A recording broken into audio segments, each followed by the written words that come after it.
Welcome to the Shuffle Curious podcast. I'm your host, Patty Lynch. Have you ever seen an amazing shuffler at a show or festival and wondered, how did they get started? How did they develop their skills? And who are they beyond the dance floor? Well, that's exactly what we're exploring in this show. We'll dive into the personal experiences of the dancers that make up our beloved community. We'll be learning more about who they are and what makes this dance so special to them. So, with that, let's jump into the show and let's get curious together. This is episode 3 of the Shuffle Curious podcast. And in this episode, I was able to chat with my buddy, Brent. And, you know, Brent's a really interesting guy. He's traveling all over for festivals. He's done some international travel. He's gone to South Korea, had a little chapter in his shuffle journey there. And he's also visited Australia and saw the birthplace of shuffling as we know it. And it was really awesome to hear his involvement with the shuffle community. It's been so atypical and it's been very unique. And he's consistently been exploring this dance and finding meaning in it. And I just have to appreciate his diverse palette for music and the love that comes with that.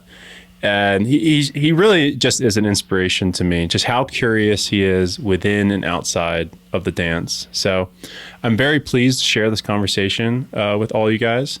And without further ado, this is my conversation with Brent Bannister. All right, Brent, how are you, man? Doing well, man.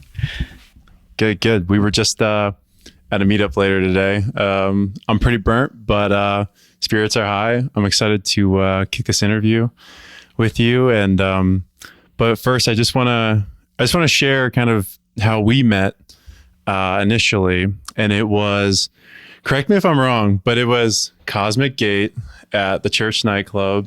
It had to have been either December of 2021 or January of 2022. December, yeah, because you had just gotten here. And I remember we were all dancing. We were all getting it. Like the crew was there. And we saw you and you just had that rock, you know, that rock that I aspire to have. And it was me, Mario, and JT, I think, that we all kind of just like huddled up. And we were watching you dance and just like hyping you up. And we knew that we had to introduce ourselves and, you know, to make that connection. Because it was, you just don't see that every time. Just a shuffler that you don't know in your city. And, you know, it looked like you had been doing it for years. And, you know, you have been, you know, you're very much a veteran shuffler. So, and, I remember we were putting baking soda down on the floor, and the look on your face, you were like, yes. Dude, let me tell you. So I rolled up, and of course, all shufflers know, or, you know, if you're going to an event, 9 times out of 10, you kind of stick towards the back of the crowd. You want to look for space to move. You don't want to be in the hut and the thick of things. So I'm in the back of the crowd, just kind of scoping, seeing what's going on. First time being out of the club. I think I just moved here maybe 2 weeks beforehand. But I enjoy trance, I enjoy Cosmic Gate, and I enjoy any opportunity to shuffle, especially to some of the trance genres. And I walked up and I was in the back and I looked down at the ground, I see this white substance and I'm like, okay, hold on, bro. Who's got the powder? Cause that's OG shit. Like that's a classic like shuffler tactic if you want to be able to be smooth on any floor, you throw out a little powder.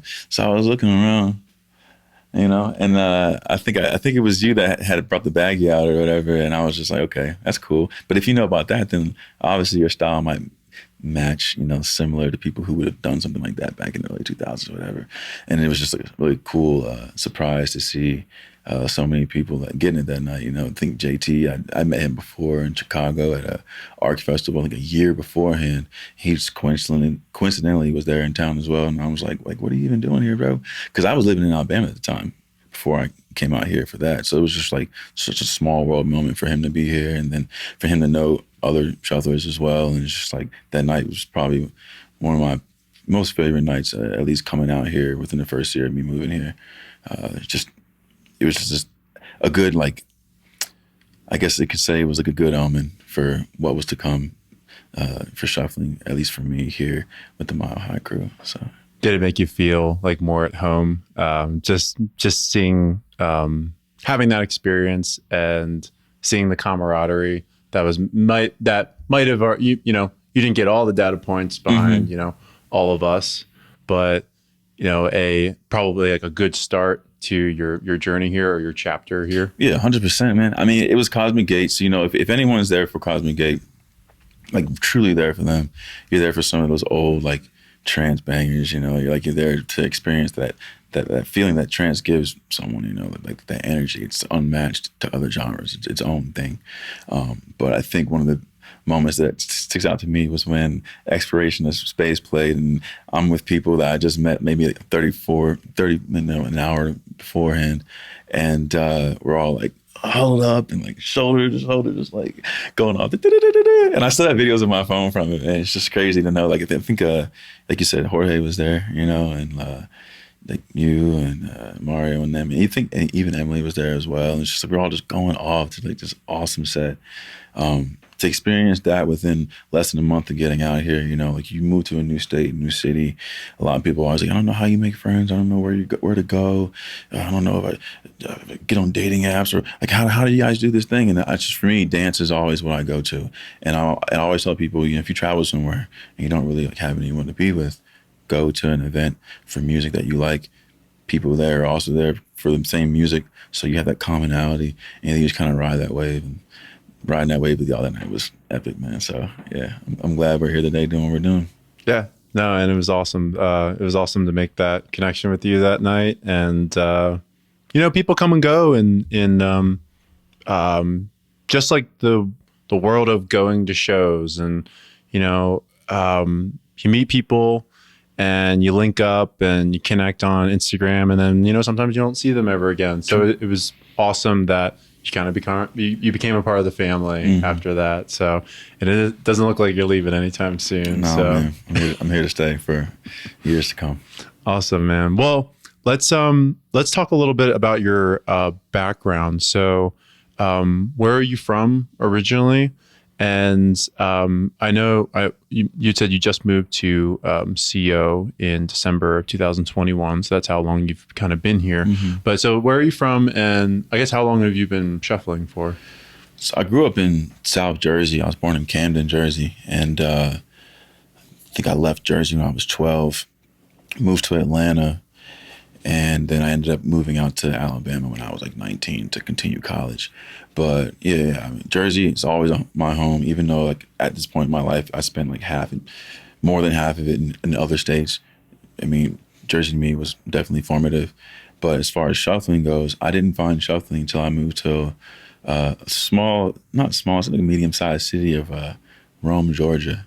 And I moved from Atlanta out to Rome, Georgia, and I think it's 2006 that I somehow stumbled upon YouTube videos of Moon Boy. It's this kid. I don't know where he was from, maybe Australia, but he was just going off, man. He must have been like yay high, just like ripping into some hard trance. That was my first introduction to shuffling in 2006. But funnily enough, I didn't save the video that I found.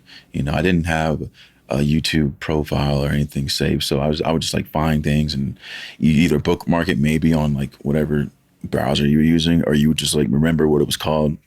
And somehow I found it like late in the night, like surfing, and I lost shuffling. I didn't know what it was called. I didn't know the dance. I didn't know the person. Like I didn't memorize like the name or the whoever posted the video. So there was a time period where I found shuffling. I'd lost it, and then in that time period between me finding it again, I found jump style.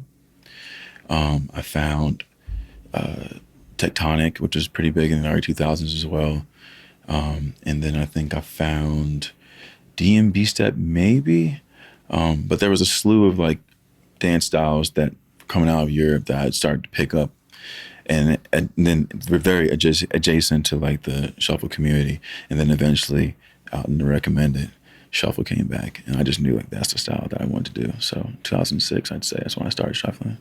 Were you dabbling in those other styles before you kind of selected shuffling as like your primary means of expression? Yeah, 100%, man. I mean, at that time, I guess I had like purposely tried to reach out to more. I'm trying to say like dancing and video games, and just finding different hobbies for myself to take up my time when I was like 16 years old, 15, 16 years old. Like before I found shuffling, I was really into like metal and like death metal and like hip hop and indie music. And through that, I found this, I guess you could say it's kind of like a movement called straight edge through the punk and hardcore scene. And straight edge's whole thing is about not doing drugs, not smoking cigarettes or drinking alcohol, for the making like a lifelong commitment to not do that for the entirety of your life. And I had found that, and I was like, like, I think that's something that I would want for myself. So in doing so, being in high school, you're 15, 16 years old, everyone's like going to parties and doing things. I'm like, well, how can I spend my time doing other shit than get drinking or smoking or having fun at parties and whatnot? So I was like, okay, let me just start picking up dances, and kind of like labbing things in my own room and picking up coding and doing all these little hobbies. So at the time, dance was like one of the bigger hobbies that I really spent most of my time doing. I would leave school, get off the bus, go home, put on some shoes like somewhere and just start like rocking. Or I was even into like crump from the early 2000s as well. Like back when like there's a documentary that came out called Rise, and that showed like crump music, crump dance for the first time. So I was like, okay, I'm gonna learn how to crump. I'm gonna learn all these different dances, just like soak everything up. But yeah, shuffling for me was just the outlier for all the other dances, jump style was cool.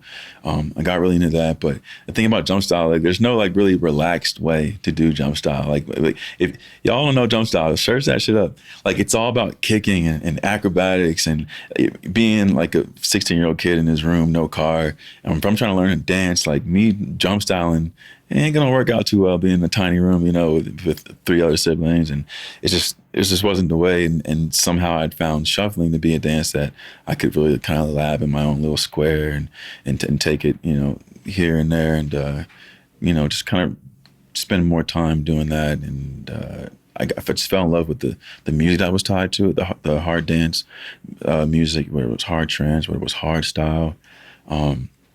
Just the aggression of the style. Jump style, it's very cool. Tectonic is also very, very cool, but Tectonic didn't have that edge that I was used to with like metal and hardcore and going to shows. And somehow when I found, some of the more technical shufflers of the time period, I was like, that's what I want to do. It had that aggression. It had there's a tenacity that you have to kind of have to approach a hard dance genre with a really high BPM. You can't just like have like a really flowy, like relaxed style. Like in order to hit the BPMs at the time period, hitting the beat was the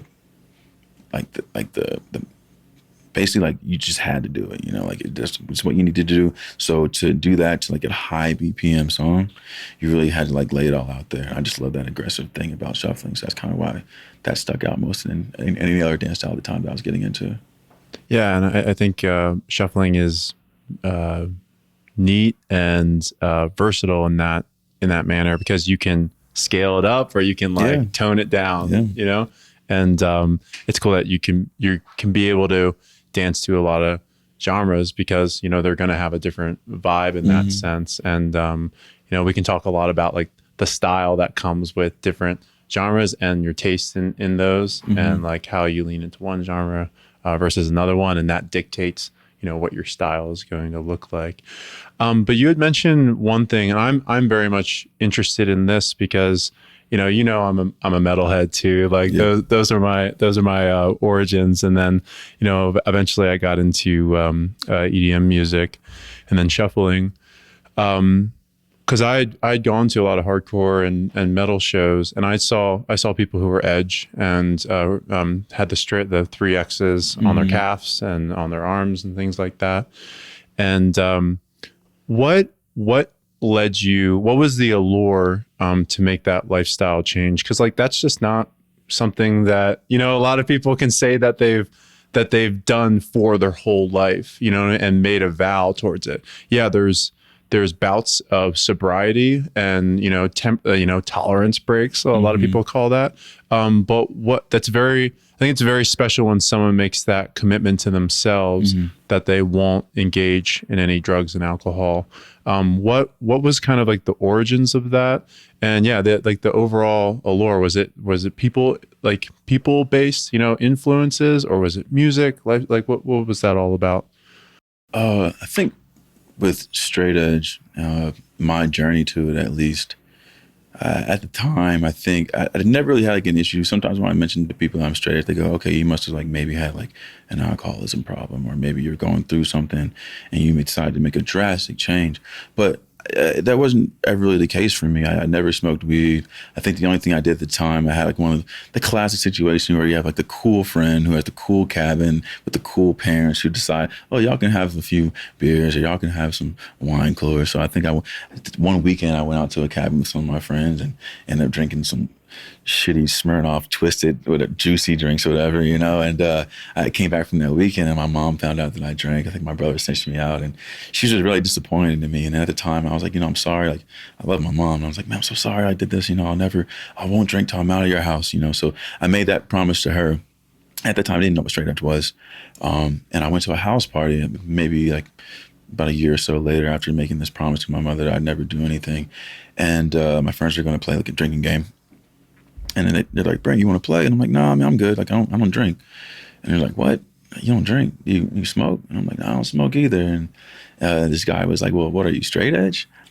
And I had never heard of straight at the time. The kind of style music that I like, that, similar to you, was like metalcore, deathcore, early 2000s type metal, not really hardcore and punk, which is the origins of the straight edge movement. So I didn't really hear about that until this kid asked me if I was straight edge, and I kind of looked it up and learned about what it was, and abstaining from these certain things and making a lifelong commitment. It's just so, at the time, it was just so badass. Like, it was so rebellious to like society and the government and like of what people deem fun is and like what you should do when you turn a certain age, or and I was just like fuck all that, because like at that time I was writing graffiti, so I already had this whole angsty like mindset on like people like putting imagery and advertisements in my face that I didn't like ask for, I didn't pay for, so I'm gonna fuck it up. I just wanted to like go out late at night and like tag and like just be rebellious. So when I heard about straight edge, I was like, man, like that kind of lines up with like my idea of being rebellious. Like, let me cut this stuff off, and I didn't really care for drugs, not all the time anyway. So it just kind of felt natural for me. And at that time, I think I was straight edge for about 2.5 years, made the choice, and I had a girlfriend at the time. We broke up. I went to college, and I got a call maybe about a year later after we broke up that she had passed away from accidental overdose. So hearing about that kind of solidified my choice to stay straight edge.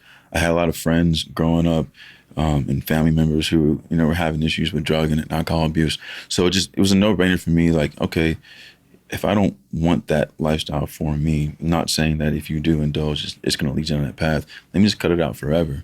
And in doing so, it led me to having this huge space of time that I allotted myself, where I now have to fill up this gap that other people don't have, where they can party with other things. And it just led me to just putting a lot of my focus into dance, software code, just like so many different things I just started pouring my time into. And I'm kind of grateful for that now. Yeah. No, that's awesome, man. Yeah. Like I said, it's just not a lot of people can say that they've taken that path. And and to do it so young as well, to make that commitment. Yeah, I mean, it shows a lot of maturity, and it shows a lot of resistance to the common peer pressure that is out there when you're an adolescent. And you've described a lot about your younger years and stuff like that, and the different interests that you've had, and just like filling your time. Is there any other imagery that you'd like to give us about like life before shuffling, what that kind of looked like? Yeah. I mean, I moved around a lot, I guess I could say. I went from Jersey, multiple cities out there. And then when I moved to Georgia, I was in Atlanta for a couple of years, and then moved around different cities in Georgia as well.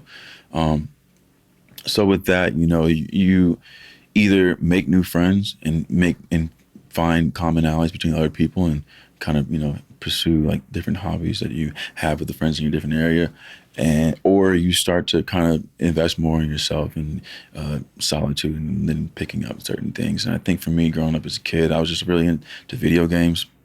Played a lot of video games with my bros growing up. I did martial arts for a little bit, out in Jersey. It was just karate, and like my dad was really into like kung fu movies and shit. So like I grew up watching like Jet Li and Jackie Chan, and just being like, damn, like I want to do that, you know. So I always had like a big interest in martial arts. So just constantly always like trying to just soaking up different hobbies and.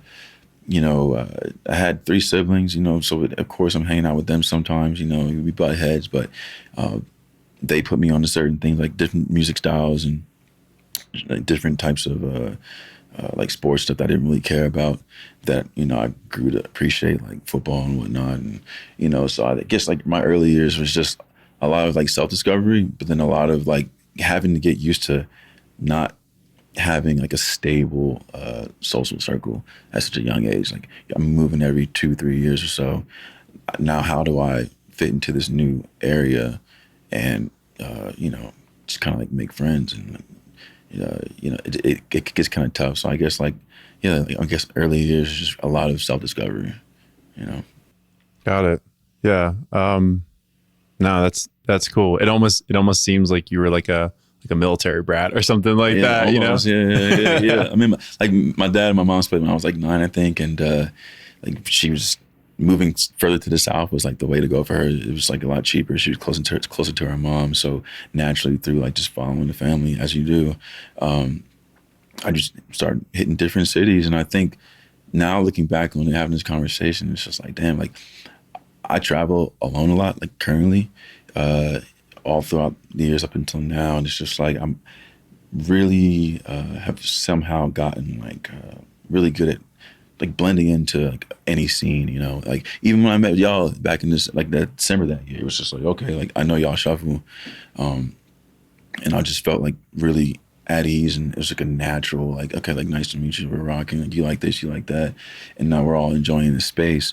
I've gotten really good at doing that over the years, and it probably like stems from like the way as a kid moving around and like just picking up different hobbies, and I'm skating now, or I'm shuffling now, or I'm into like metal, or I'm into this, I'm going to shows, or it's just it all kind of makes a little bit more sense. That's pretty cool. Yeah, and like you jumped into I think a couple months after you got here, we started cold plunging and doing meditation and breath work with our friend JT leading us along the way. And it's just like, you just snapped into that, and you were right there with us in the cold creek, of mountain runoff. And just like, just adapting to whatever social scenario. And, that's probably an interest of yours anyway. But yeah, it's just cool, man. It's cool that you have all these different interests, and it was fostered at a young age. And yeah, just describing your development up until this point, and you still hold on to a lot of those things. So with I just want to go back to your origins of shuffling, because I'm always curious about this, and because I think a lot of people kind of drop shuffling once they've done it for a couple months and they're just not getting the progress that they want.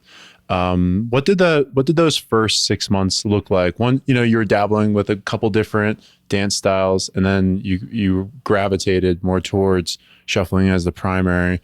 And you said you get home from school, you'd lace up, and then you start getting after it and whatnot. What was like that first 6 months looking like when you started? Were there any points where you wanted to quit? Was it just you were following the process and you're having fun with it? Was it messy? Were you structured in how you were going about it? Like that sort of thing. Man, it almost makes me want to crack up, man, because the first 6 months for me in comparison to what the first 6 months could be like now currently for like people who start shuffling now are probably drastically different. There wasn't a ton of like online like support per se, like, oh, let's have a meetup and then we'll go through the basics together and in-person type stuff. It's just me in my room saving off different videos from these Australian people who like were either going complete apeshit to a fast BPM and looking super clean. And I'm just like, how do I keep up with that? Or looking at like a tutorial. There's a guy, his name is Big Milan on YouTube. He released like one of the earlier shuffle tutorials, the basic Melbourne shuffle tutorial, like a T-step, running man, just like left and right, nothing like too advanced.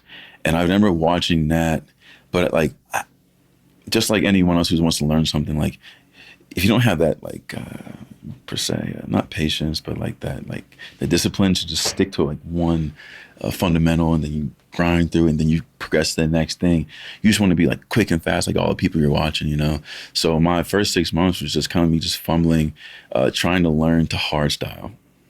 Didn't slow it down. You know, in hindsight, like when I meet people nowadays, I'm like, yo, if you want to learn how to shuffle, slow it down. Find some tracks with some slow BPMs. Get the foundation. Learn your T steps. Learn your running man. Build off of that. Create your own style from there. But if I could have told myself that then, I would have progressed way faster.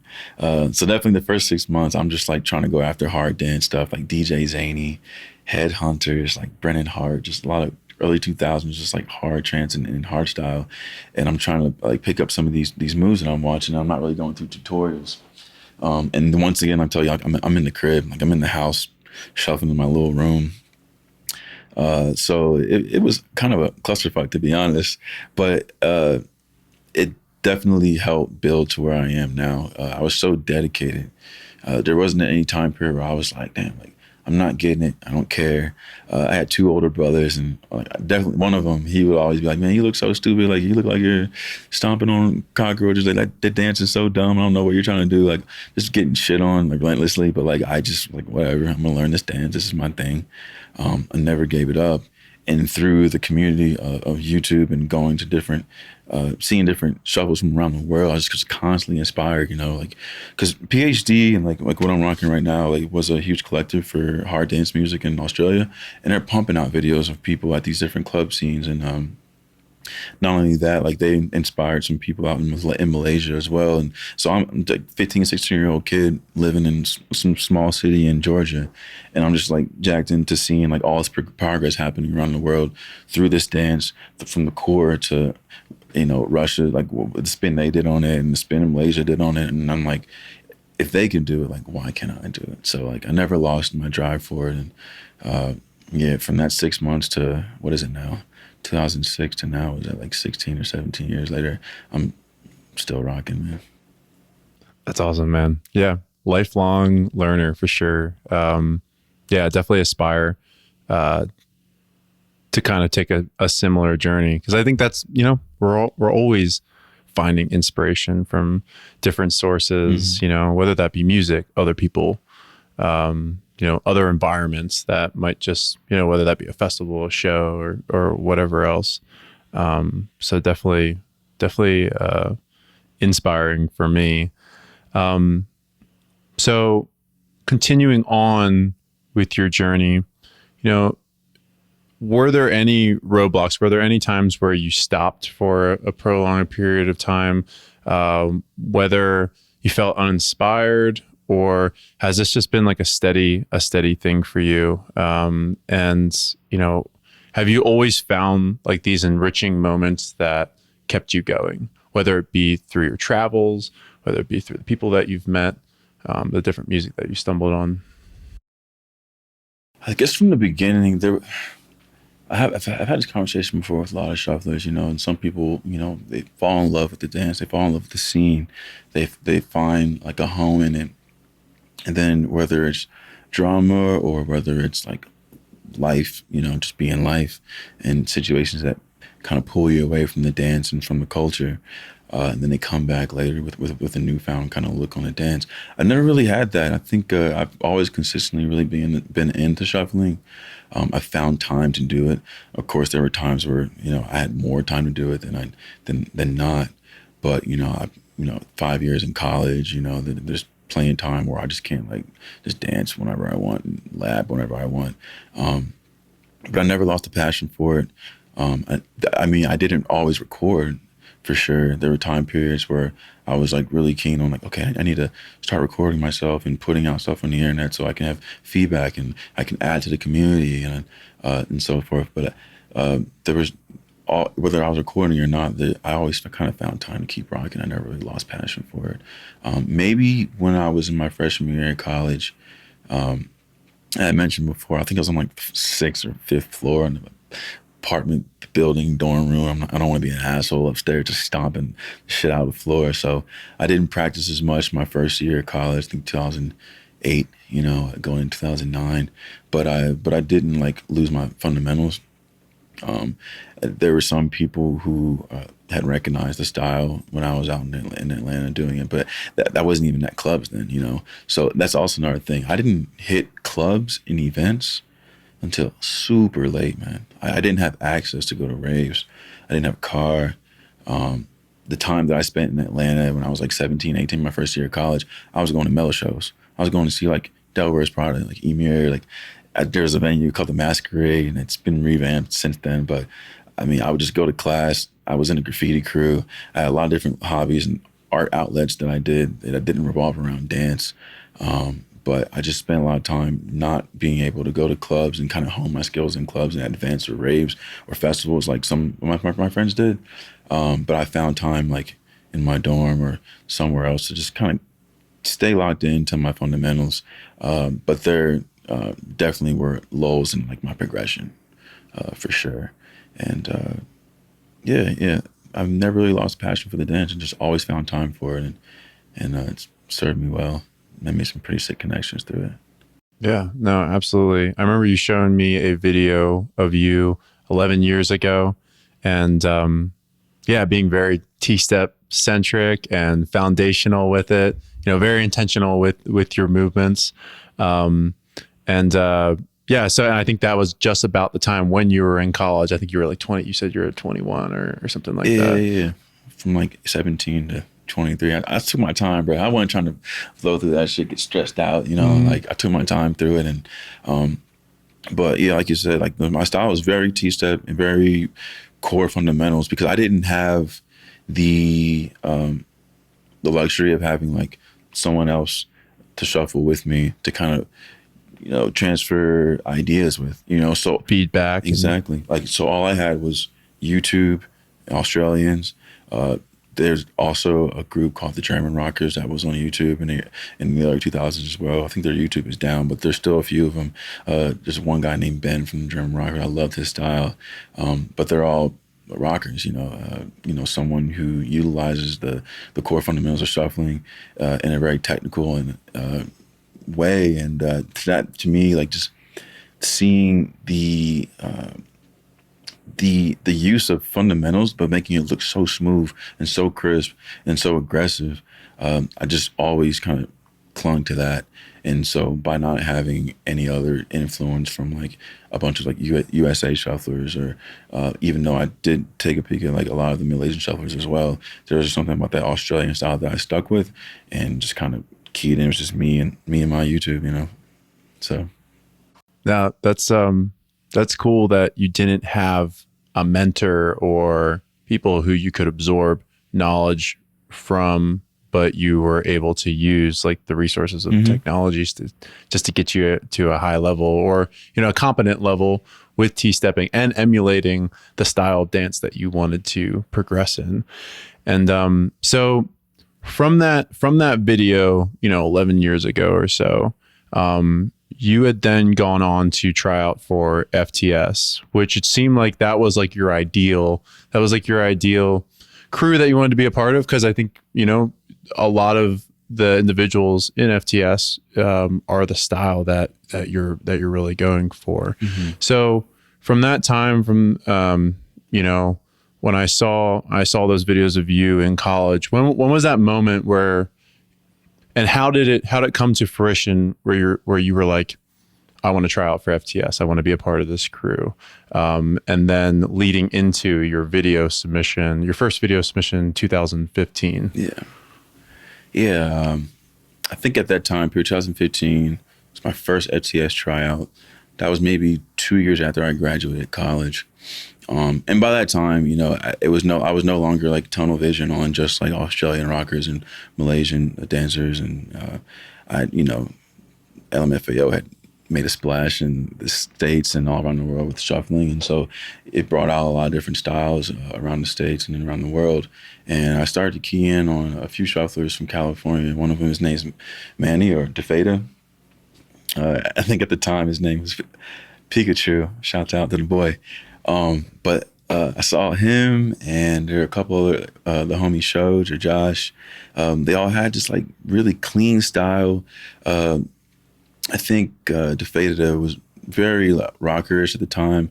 There was actually a video that came up out of Australia comparing Manning's style to an Australian shuffler as well. I think it was like Shuffle Clones or something, and it definitely caused a little bit of discourse, but some comedic commentary to the shuffle scene.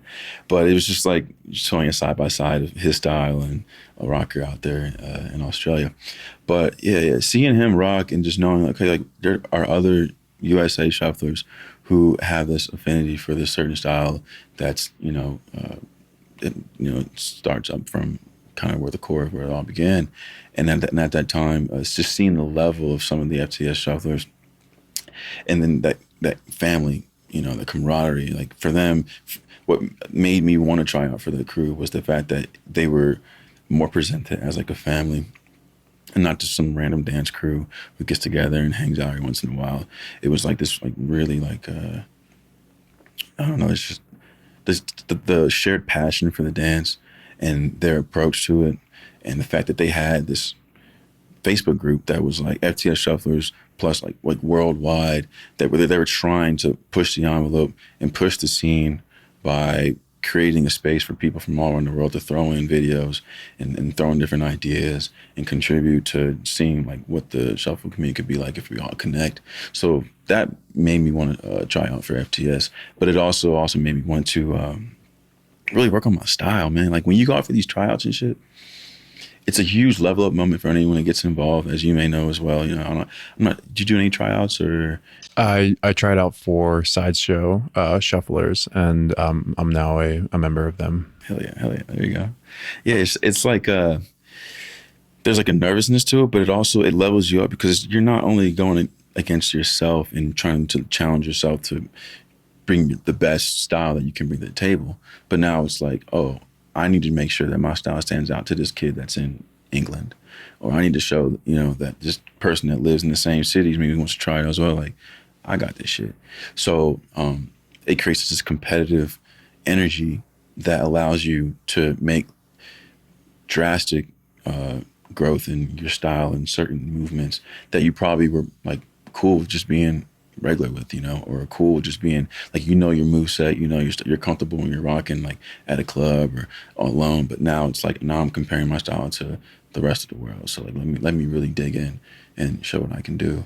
So yeah, I tried out for them in 2015, and I didn't get in. I think I might have made it to round one or something like that. But yeah, that was the first time I ever thought like, damn, let me try to be a part of this family, like outside of just being solo, as I've done for, I think, what was that, like, that was 2015, started in 06. I mean, it's like 9 years deep of just like, I don't really care about being a part of crew. The dance is personal to me. I get fulfillment out of it without having to be tied to a bigger name or a bigger collective. But at that time, I was like, graduating school, got a couple years now. I can actually go to clubs now. I can actually go to events.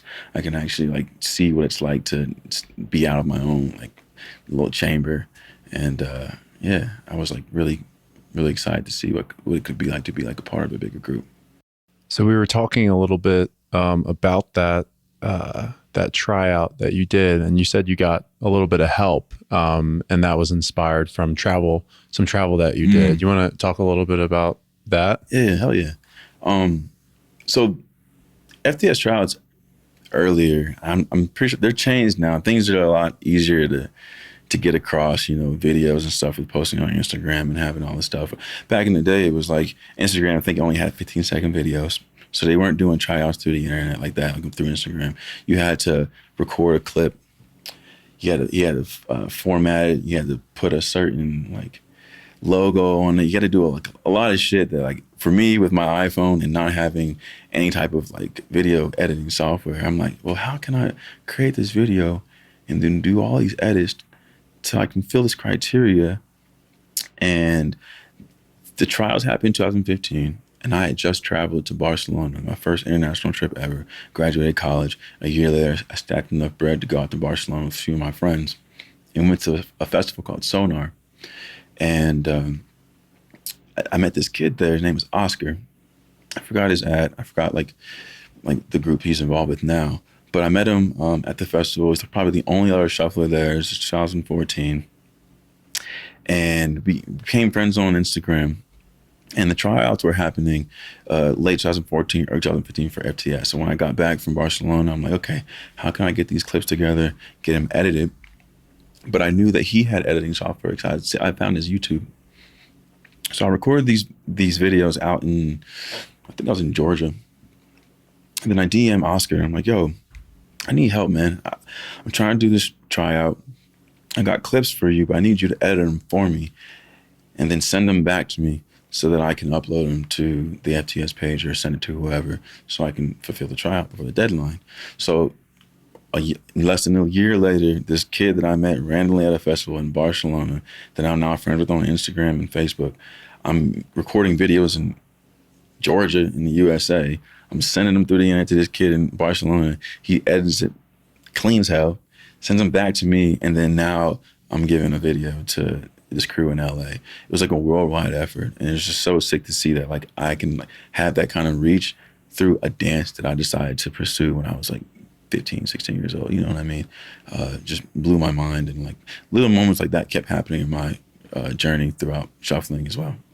Yeah, and it's like it's not just in the U.S. that we have this tight knit community, and then there's kind of that culture of giving back to one another, or just collaborating without like a transactional type mentality.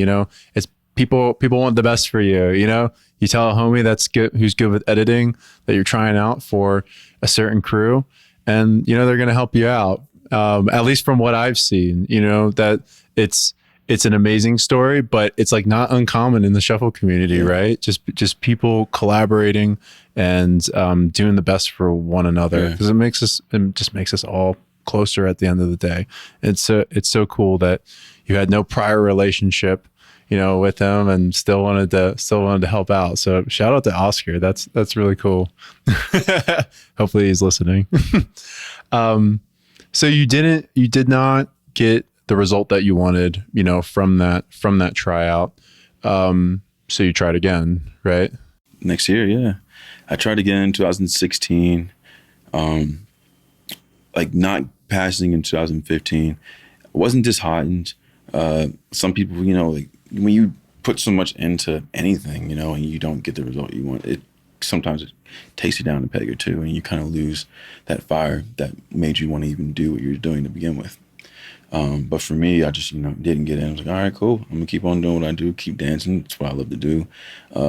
Now I have a different set of skills that I earned because I decided that I was gonna level up a little bit more for the tryout. And I've worked on that. And now I'm like, well, okay, let me see if I can bring what I learned over this past year to the table for 2016. Because at that time, I think since trying out, I had started to talk to more of the FCS members just as homies. Like, I think I might have already met DeFeta at EDC, maybe 2016 or so, randomly just through being on the internet. Like, you shuffle, you put stuff on the internet, 9 times out of 10, especially if it's in that that FTS Facebook group, people like see you and they know you, that you're contributing often, and your style's like, clear. Like when you see someone rocking or shuffling or any hybrid shapes, whatever, you just know like that took time. You took some years to do that. So I had gotten cool with a few of the members since then, like just as homies, and I thought, let me see what I can do now this second time around, bring something to the table. And at that time, I had traveled to Seoul, South Korea. Like when I graduated college, I was like, fuck it, like I'm not gonna go back. I'm not getting a master's. I did my 5 years. Let me just learn on the job and travel as much as possible. So going to Barcelona was my first international trip. My second international trip was a trip that I took to Seoul, South Korea, and Busan the following year in the winter. And out there, since I knew the FTS trials was happening again in January as I was coming back from my Christmas and my New Year's trip out in Seoul, I had a friend out there. His name is Jackie.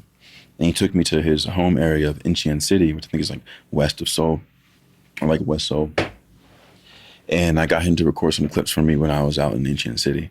So once again, we're back at it again. Like I got this idea that I want to be a part of this crew.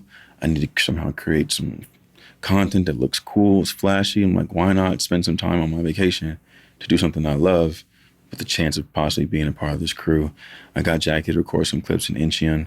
When I got back, at the time I was living in Alabama, I got my friend to record another set of clips so I can have like a cool showcasing of like my style that it's a little bit more flashier, a few more kicks, a few more things that I'd seen in the tryouts before, but then also taking it back to like what I care about, was that rocker style, that Melbourne, like that aggressive, technical, bird's eye view, perfect. You can see all the technicalities in between the T-steps and the reverse and the spins, and package that up. And once again, I have a product that's me. I got the homie from South Korea that helped me record it. And then I got someone, like I actually at that time finally had a friend who let me borrow their MacBook. And so I didn't have to use like Windows Movie Maker or some fuck shit. And I created this video, and now once again I got like a worldwide product put back out to FTS in 2016. So it's just like, it's just this pattern of things that keep happening in my life that are all kind of based off of the idea that I learned this dance. I'm super passionate about it, to where now I'm meeting more people who are passionate about dance and passionate about like what I want out of it and the energy surrounding it, who are down to help me kind of level up in like my own journey, and then also finding interest in it in themselves as well. A true representation of the shuffle community, as I said. Yeah, very, very cool to hear about. And as with your first attempt, your second attempt did not have the result that you wanted to, that you wanted. And you had mentioned that you weren't disheartened about the first one. Was there any disheartening or lack of passion after the second attempt? Because you said it yourself, you know, a lot of people don't get into the crew that they want. The spark might fade, or the flame might fade, rather, and they might take a break and then return to it at a later date, once they've kind of gotten over it. What did that look like for you? The remnants of, you know, not getting into the crew that you really respected and wanted for yourself. Yeah, for me, after the second tryout, same thing with the first. I wasn't really disheartened. I think at that time I had found, I was fulfilled with being involved in the community, seeing the level ups. Like some people, like when they put on their captions, like, "Oh, good luck to everyone trying out. You know, hope you do your best." And sometimes they don't mean it, you know. But it's like, cool to see, like, okay, like I hope everyone does good, but like I really, you know, fuck all y'all. But for me, like I think I had mentioned in a message when I first posted my second tryout, and probably the first as well, is that like we're like a worldwide community trying like our best to better ourselves and express like our styles of dance for like one common goal. And in doing so, even if you don't get into the crew, you've seen people like level ups from around the world. It's just so inspiring, man. Like I don't know. I just found so much, I don't know. I forgot the word that I'm going for, but like just knowing like my journey to where I was to dancing, when I see other people rocking at a level that's like a high level, I know the hours and the time and the years it took it to do that. And it's just great to be able to be a party to something where we're all contributing our own year's worth of work for something, you know? So I was just stoked to see it happen.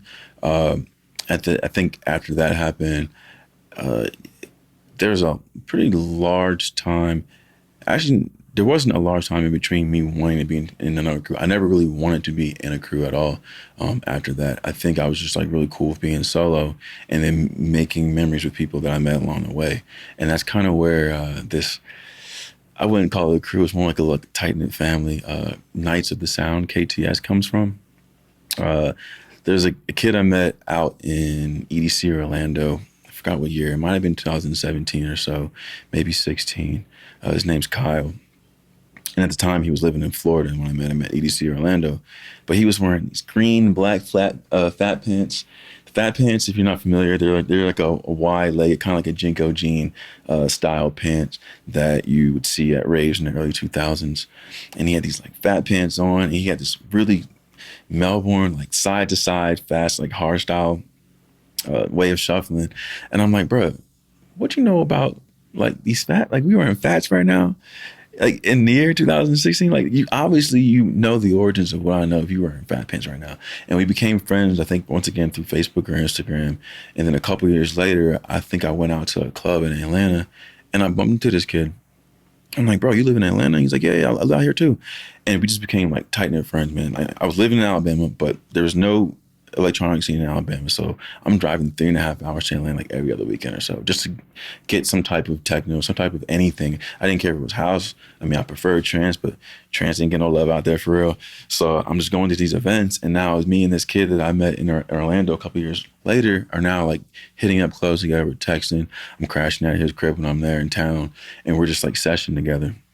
Going to parking garages, just like really labbing on our own shit, just for the raw passion of the dance. Not really posting like any videos of us or anything. It's just us just having a love for shuffling, a love for even some of the earlier hard dance styles like jump style and hacking and drum and bass step and tectonic.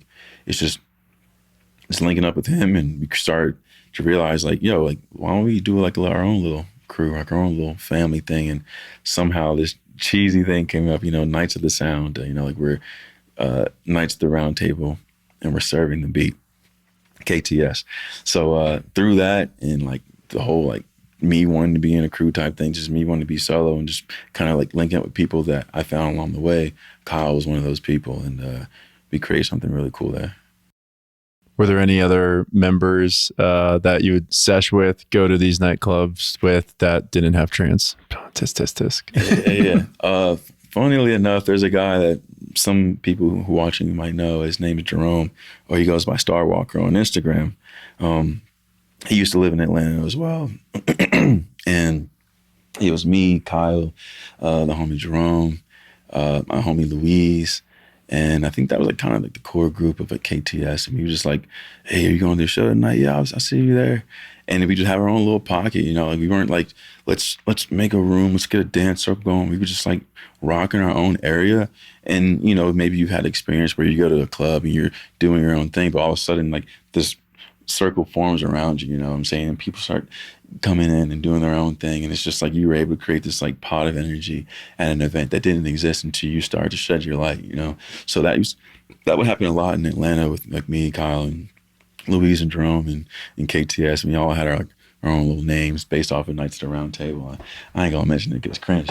But it's just dope shit, man, because it's cool to look back at it and just know that we had our own little thing. And we weren't looking for, like fame or any type of like publicity or, merch or anything. We just wanted to do our own thing and kind of grow off of each other and share that bond. So that's awesome. Yeah. Sounds like a brotherhood, a brotherhood surrounded by shuffling. I gotta know what was your call sign? So I wanted everybody. Did you choose your call sign, or was it given to you?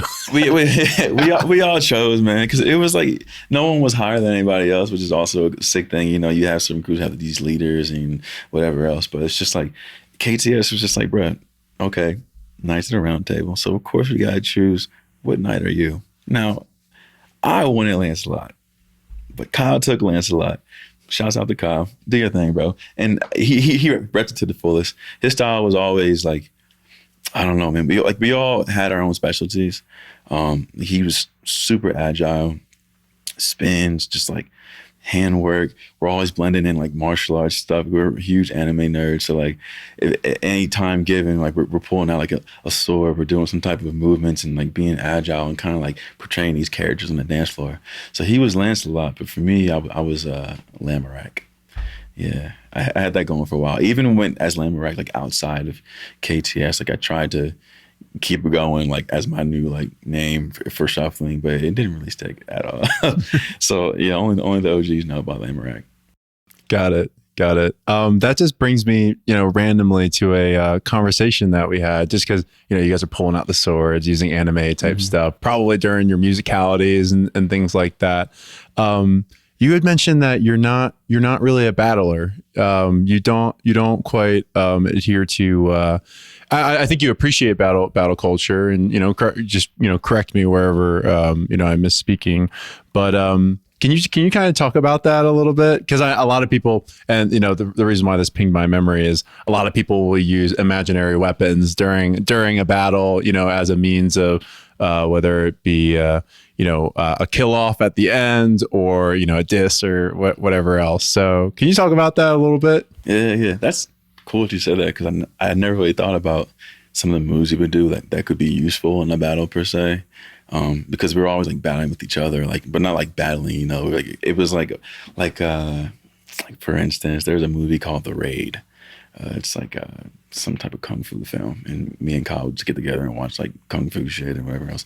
And there's this moment in the movie where the two characters kind of inch towards each other by kind of like sliding their feet toward each other, and they get ready to fight, and it's like this and this. And me and Kyle would do that all the time in the club, and then we just go off and do our own thing. We weren't trying to like cut off each other's heads or anything, do any type of like imagery. It's just like we're just like enjoying the moment and just being like idiots, just having a fun time. But battling for me, I've always been a spectator to battle scenes, whether that's in shuffling.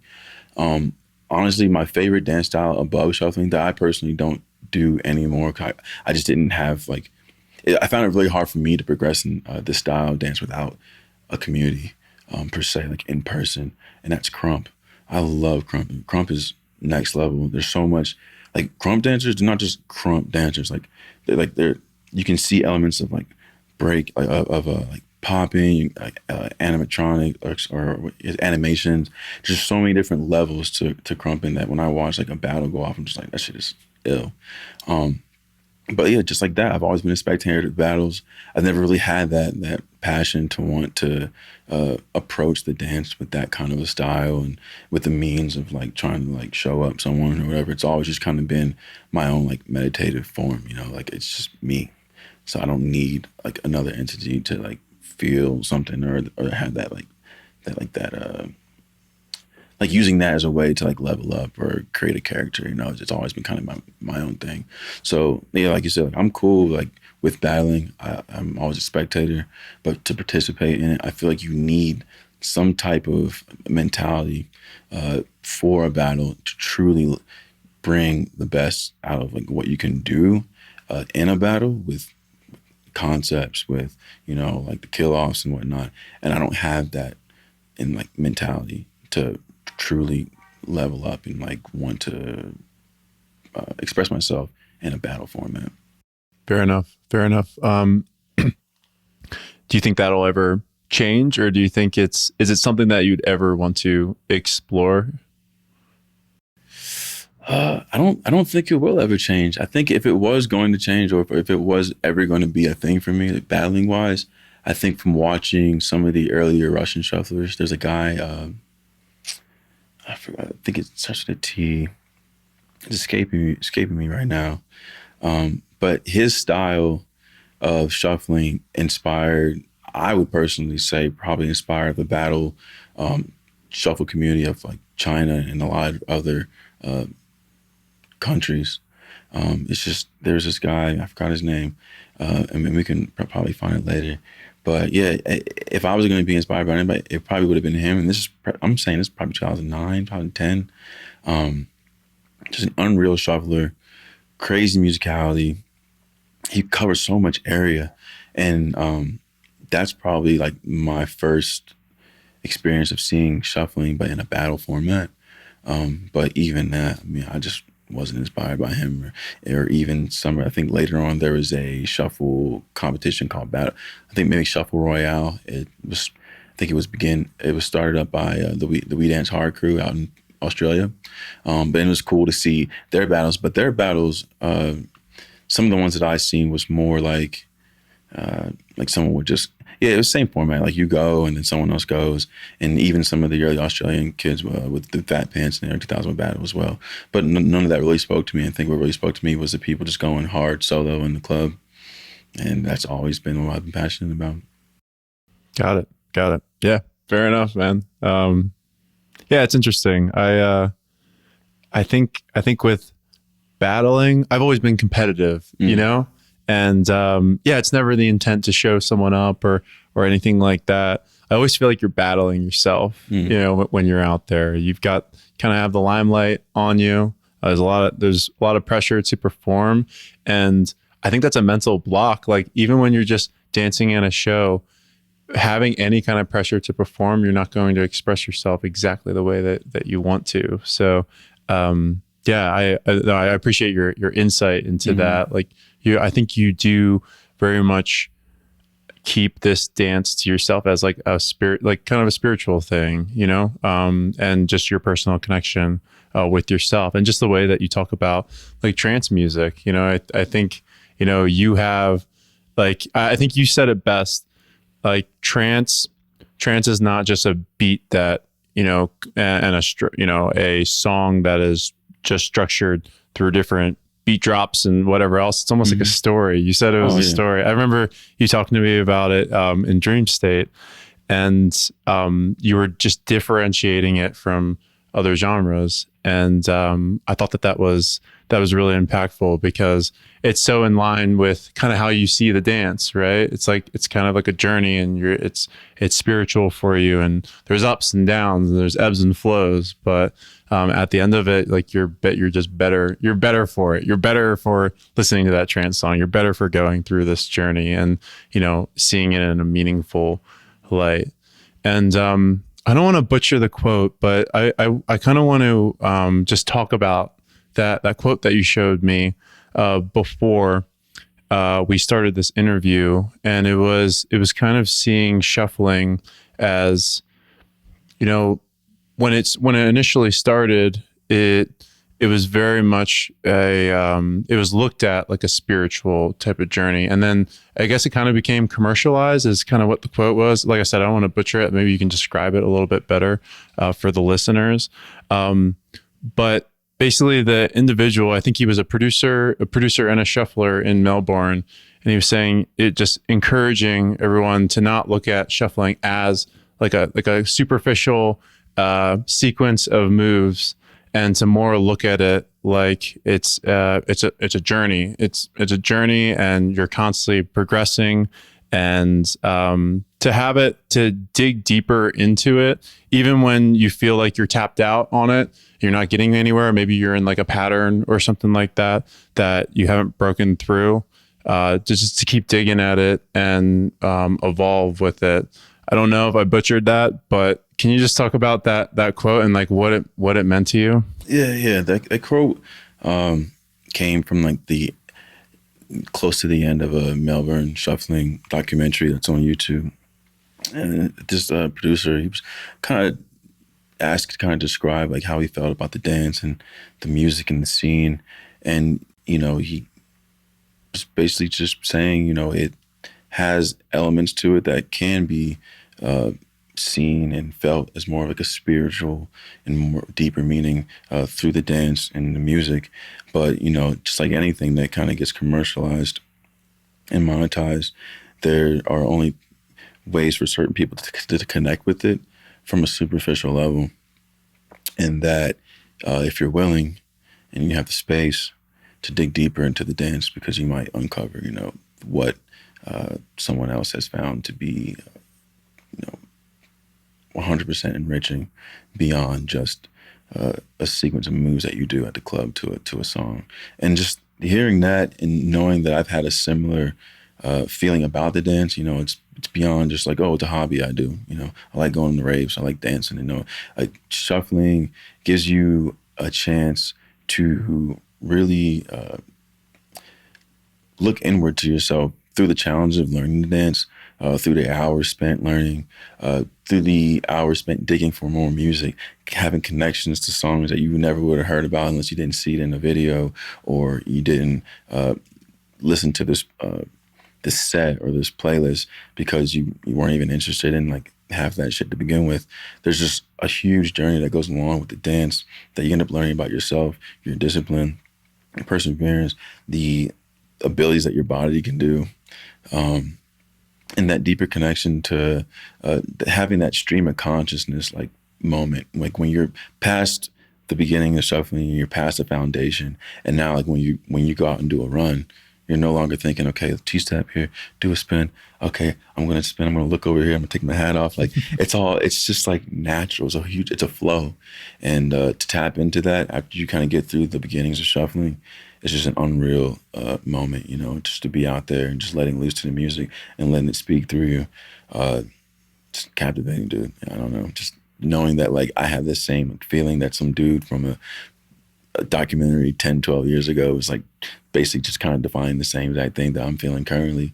It just lets me know that like I'm riding that same wave that these ravers were like 20 years ago. And like I want to be the raver that someone 20 years from now looks at. And my like whole philosophy on shuffling and just my energy can provide that same inspiration. Yeah. Yeah. You're like carrying that collective thought, you know, into the future. And you said that much more gracefully and succinctly than me.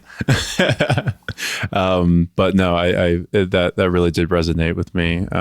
You know, when you showed that to me and then when you were just describing it, just now. One of the things that I don't want us to miss is you going to the motherland. You went to Melbourne, Australia. Hell yeah. And you had an experience there back in 2018. And I think this was before KTS, correct? 18. Oh, this was after KTS. Okay. Yeah. KTS probably happened somewhere between like 17, maybe 16, you know, just in a room deciding, hey, let's do our KTS thing. But yeah, this trip to Australia, which honestly, I wish it had happened sooner, but I'm glad it happened when it did. It was the perfect time. You know, I think that was maybe my fourth international trip and one that I did solo. I went to Sydney and I went to Melbourne, stayed in Sydney for maybe 4 or 5 days. Just wanted to see what it was like. Both parts of the trip were pretty, what's that word? Sentimental for me. I got into rollerblading back in 2012 12, right before I graduated college. I bought my first pair of rollerblades and got really into that. I've always wanted to rollerblade when I was a kid. I grew up playing this video game called Jet Set Radio Future or Jet Grind Radio. A bunch of Japanese kids riding rollerblades doing graffiti. I got really into graffiti when I was a kid as well, so it just made perfect sense. Like X Games, skating, graffiti, what else could you want? So getting into rollerblading, I had found some of my favorite bladers that were from the Sydney area, like CJ Wellsmore, Richie Eisler. There was this video that came out called Vine Street, and it had Vine Street's a street in the area in Sydney, Australia, that had some of the locals just going off. And so half my trip was dedicated to going to Sydney, going to Vine Street, skating around, and then the other half, of course, was to go to the motherland, Melbourne, to enjoy, the hard dance scene or wherever they had available. And at the time, I think I was reaching out to my boy Brandon, who some may know as Gara. He's in KC, Cool Crowd Crew, but he's based out of Australia. And I was messaging him and trying to see, like, yo, I'm gonna come up to Melbourne. Are there any, PhD events happening? Is there anything even related to hard dance I can get involved with my mentor so I can actually shuffle, like in the place that I've been watching on my computer since I was a kid, 15 years old. Maybe you can show me around some of the spots I've been watching, some of the like meetups and some of the competitions and some of the, I guess you could say, not historical, but like pretty famous areas that were made to be so huge from shufflers like Francis, from the HSK crew and Mickey and some of these earlier Australian shufflers would go to these areas and shuffle. So luckily I was able to go out to Melbourne, link up with Brandon, show me around different areas of Melbourne, taking me to some of these classic spots. I'm getting emotional to think about it because it's just like, dude, I'm a 15-year-old kid. No one in my family has ever traveled outside the country. I finally graduate, and now my main goal is like work, stack paper, and have these experiences that I never thought I could have. So getting out to Melbourne, I was able to go to, I think I went to 2 PhD events. I was able to rock on stage behind DJ NM. I met a couple people. Brandon got me on stage and recorded me shuffling with some locals. Just surreal, just like, what the fuck, man, you know, like it's just mind blowing things, you know, and that's only made possible from my dedication to this dance when I was a teenager, to actually like giving to the community in a positive manner, creating connections with people from all over the world, crafting a style that people respect and who are willing to, you know, collab with me and make some of these moments happen to me. Even being out there, I met Brandon, I met the big Milan I mentioned earlier, the guy who made some of the tutorials on YouTube. I met him in person. This, you know, this fucking 7 foot tall, like European ball dude, just rocking in the club with him and making some a collab video with Milan and Gar at some of the classic locations. Yeah, man, Melbourne was a fucking ripper. I also got to link up with a couple friends that I made at Tomorrowland, I believe it's what it's called. Is Tomorrowland is the one that's out in Europe, or is Tomorrow World the one in the States? It's in Europe. Yeah. Yep. So the Tomorrowland is the Europe version of that, and I think Tomorrow World is the USA version. There were 3 years of that, and on the third year, it was like a shit show. Things got like super rained out, and if you had gotten one of the charter buses to get out there, you were really like like it was really hard for you to get out. Everything got muddy, everything got destroyed. And I met these 2 Australian guys out there who asked me to give them a ride to their hotels, who I was rocking with at the festival. And getting them back to their hotel, they started to show me some old videos of them rocking back in like 2007, 2008, and it's just like it's just so surreal that like at the time, I think I was in my early 20s, and I'm talking to these dudes about shuffling who are actually from Australia, who have videos of them shuffling from back in the day, as I did as well. And now we're connecting on this level through music and dance. And they mentioned to me, yo, I appreciate you giving us a ride. If you ever come out to Australia, hit us up. We'll link up with you. And I got to link up with both of them.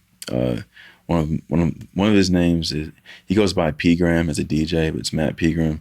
And then my homeboy Scotty, who Brandon also knows as well. He used to shuffle with his brother Ben Tech. It's just, this community, it blows my mind how everyone's so connected. But yeah, it's just like linking up with these people. When I got out there, my homeboy Dane, another unreal hard dance, just shuffle, just murdered it. I mean, he actually went out to Germany to teach some of the German rockers that I mentioned earlier. It's just, I don't know. I'm just constantly like blown away by how connected the community is. And me going to Melbourne and meeting these people and being able to share the dance floor with them is just unreal. It's like something I'll never forget. Dude, that's sick. Yeah. Just, I'm sure a lot of those individuals were your idols before you had met them, and then they continued to be friends. And, you know, do you stay in touch with any of them? Yeah. I mean, me and Brandon, we DM all the time. I haven't spoken to P-Gram much, but Scotty always interacts with like my shuffle videos every now and again.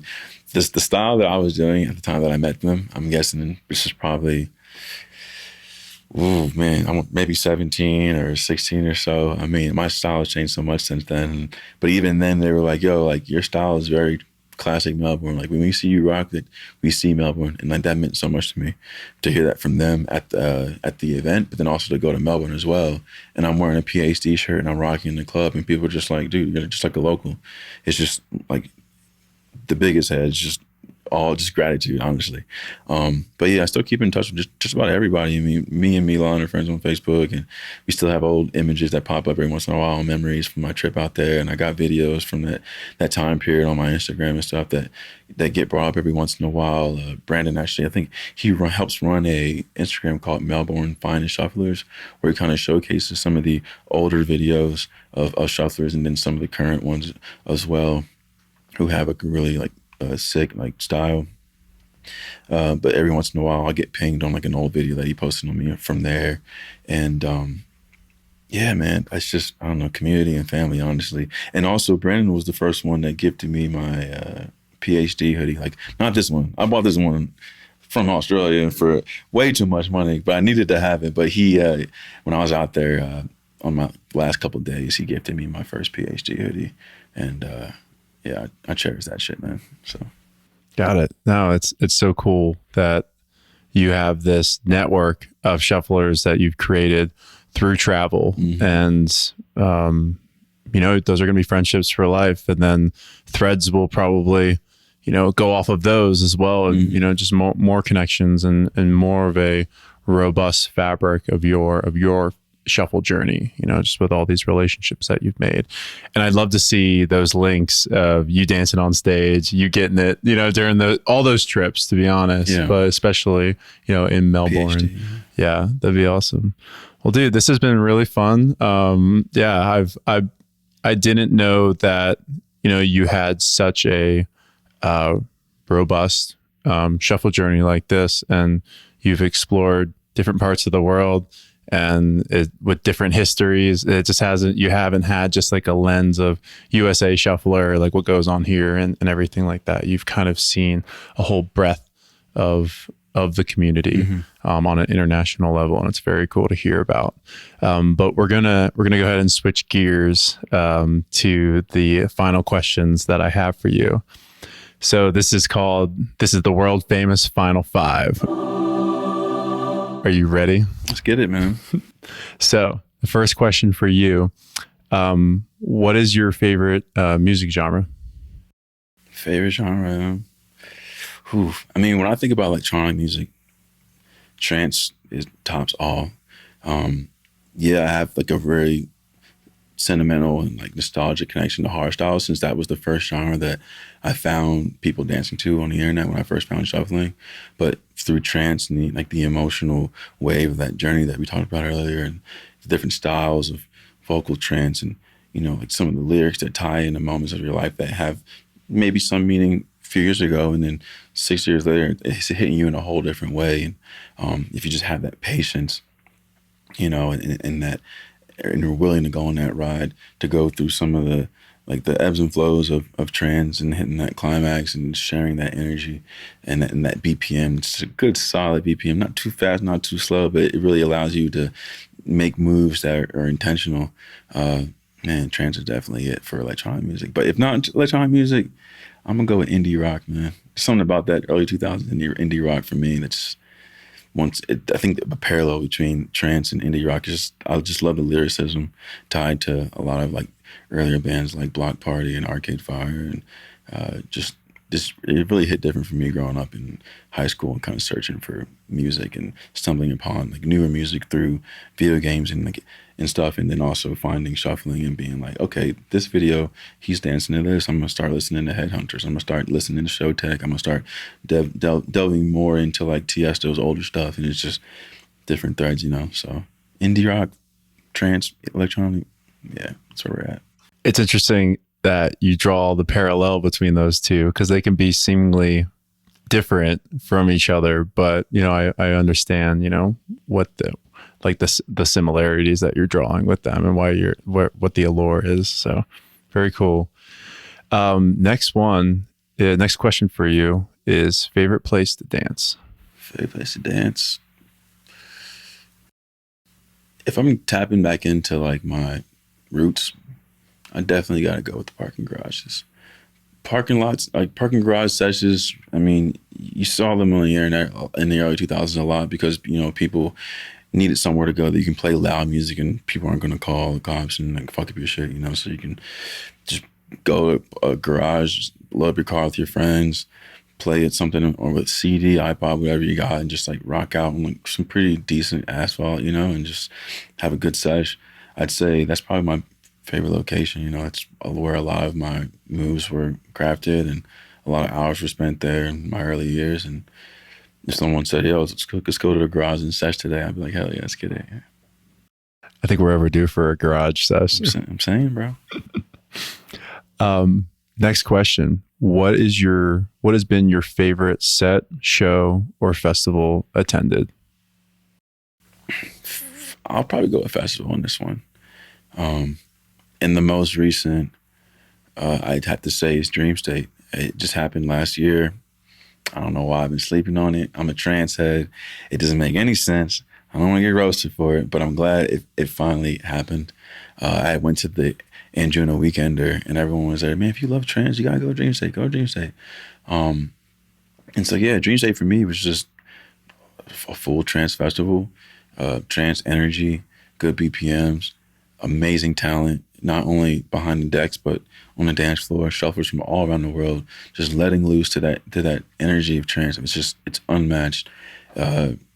True discovery happened that weekend, man. Like within my style, sharing philosophies on the dance, not only on like how the dance is crafted and how you perform it, but also your journey in the dance and how it affects your life outside of the dance, off the dance floor with some of my favorite shufflers. Like I was able to have a couple of heart-to-hearts with people like Migs, finally met the homie Deep Hop, finally met the homie Dragon Faye. It's just crazy, man. I'll never forget Dream State. It's definitely a top one. Was that your first Dream State? Yeah, it's my first, man. It's definitely not my last. I'm going this year for sure. But yeah, festival, 100%. Dream State's the one. And if there's a favorite show, it is probably seeing Headhunters out in Vancouver randomly. I was actually supposed to see Headhunters. He's a hardstyle DJ. Legendary. He laid down some of the biggest tracks of the early 2000s hardstyle scene. And when I was in Australia, I was supposed to go to a festival to see him when I was there, but it got canceled. And then a couple of years later, I decided to spend Christmas and New Year's in Vancouver. And Headhunters played a New Year's Eve event. And I just searched Resident Advisor 2 days before New Year's, and it's just Headhunters. And I was like, are you kidding me? So it's just those chance moments, and then getting to see a hardstyle DJ that kind of contributed to my early stages of shuffling was pretty awesome. Yeah. Circling back around, I'll tell you what, I had Mario on last week, and we fanboyed about Dream State for probably like a good 20 minutes. Well deserved, though. Well deserved for any kind of publicity about how awesome it was. Mm-hmm. And definitely can relate to that kind of, number one, connecting with shufflers, a lot of shufflers, having philosophical talks about the dance, but also just connecting with the music and the dance in just a totally different way. It really was amazing. So I share that sentiment with you. So fourth question, what is your favorite book? Favorite book? Man, books. See, funny, I'm one of those classic people who like got really into Harry Potter when they were a kid, ran through all the books, and then grew up and didn't read anymore. And I'm now starting to get back into reading. And the book that I'm currently trying to get through right now is a book called High School. It's a memoir by my favorite indie artist, Tegan and Sarah. And it kind of details their life during their high school periods. They're one of my favorite groups, and it's just cool to see that they've been making music for the past like at least 15 plus years, and they're still figuring out ways to kind of express themselves and give more information on like their upbringing and whatnot, and like the things that they do for the LGBTQ community, and like there's such sick artists. If you haven't heard Tegan and Sarah, definitely check them out. And not only their music, but what they do for like, communities and minorities as well. But High School right now is what I'm trying to get through, and I'm enjoying it a lot. They just came up with a TV show for it as well, so I'm like, all right, I see y'all.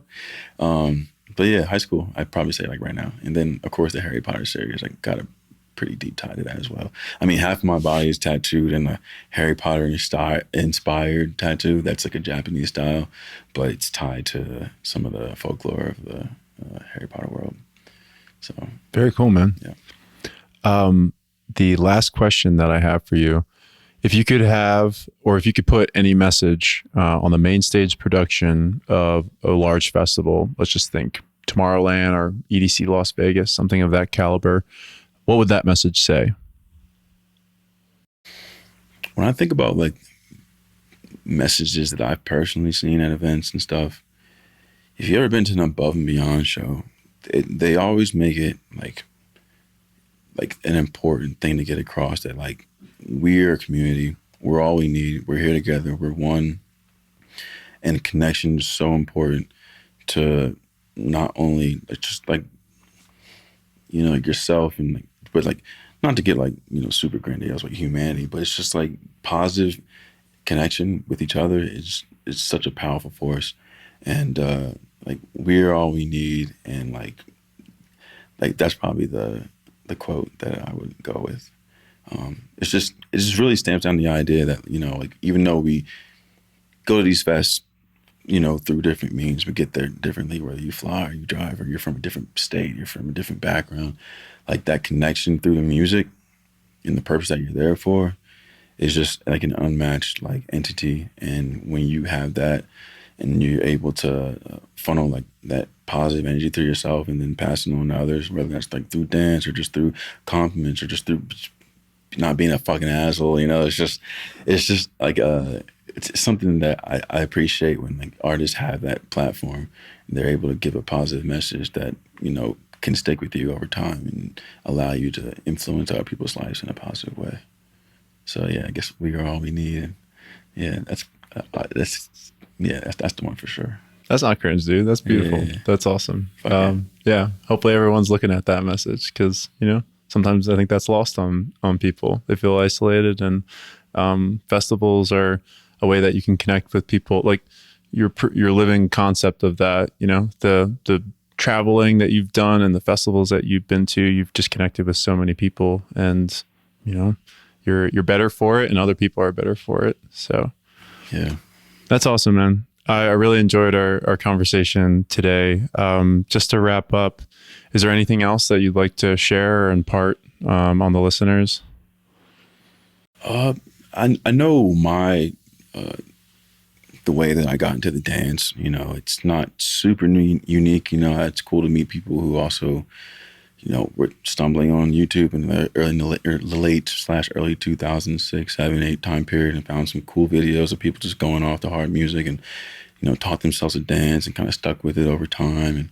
And it's not unique in that way, but I do find that it's important to get across that like my journey through the dance and in my life, it's I don't know, I do it, I do the dance for myself as it's it just makes me feel good. It helps kind of ground me. I enjoy the music and the connection, but in recent years, in my later years at least, I'm hearing from certain people that people DM me and they say, Brent, I'm inspired by the way that you're able to travel and express yourself through music and your different hobbies and whatnot, because especially from my other minorities, I'm Black and Puerto Rican, and I grew up in Jersey, and I moved around and whatnot, and it's just cool to know that I've been able to hold on to my interests and express myself regardless of feedback from people being metal music is for white people, or EDM and raves, you must be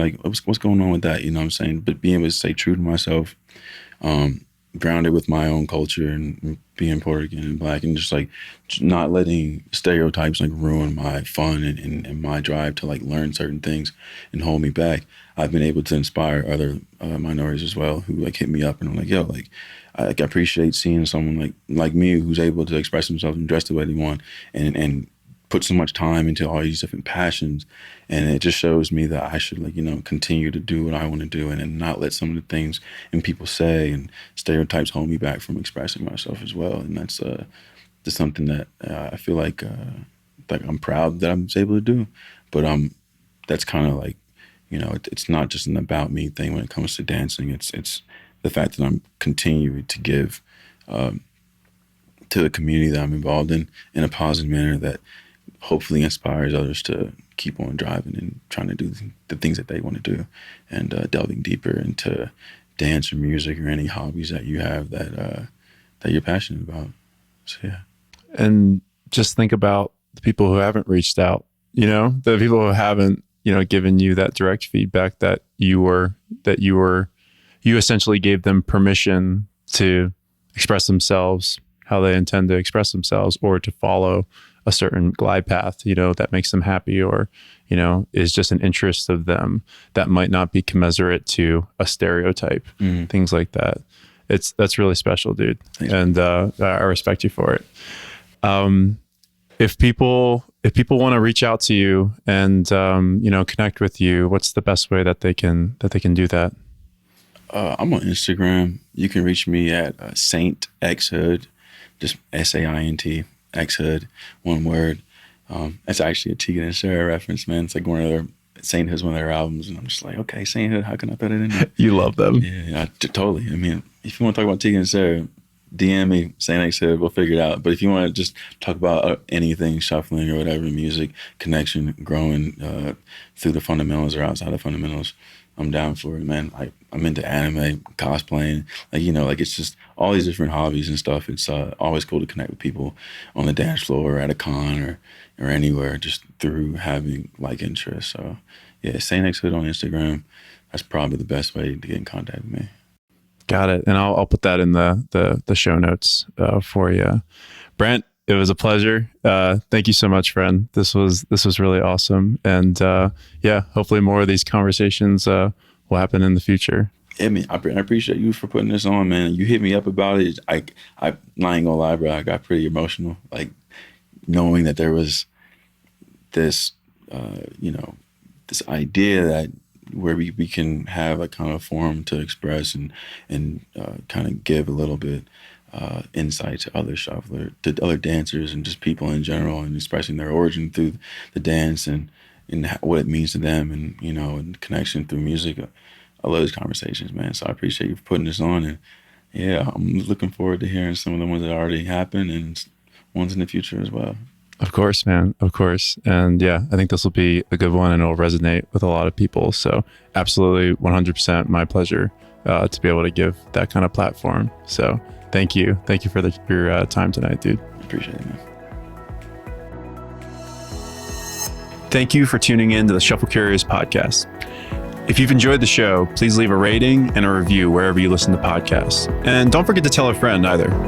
I'm excited for you to join us in our next episode. But in the meantime, remember to keep dancing and stay curious.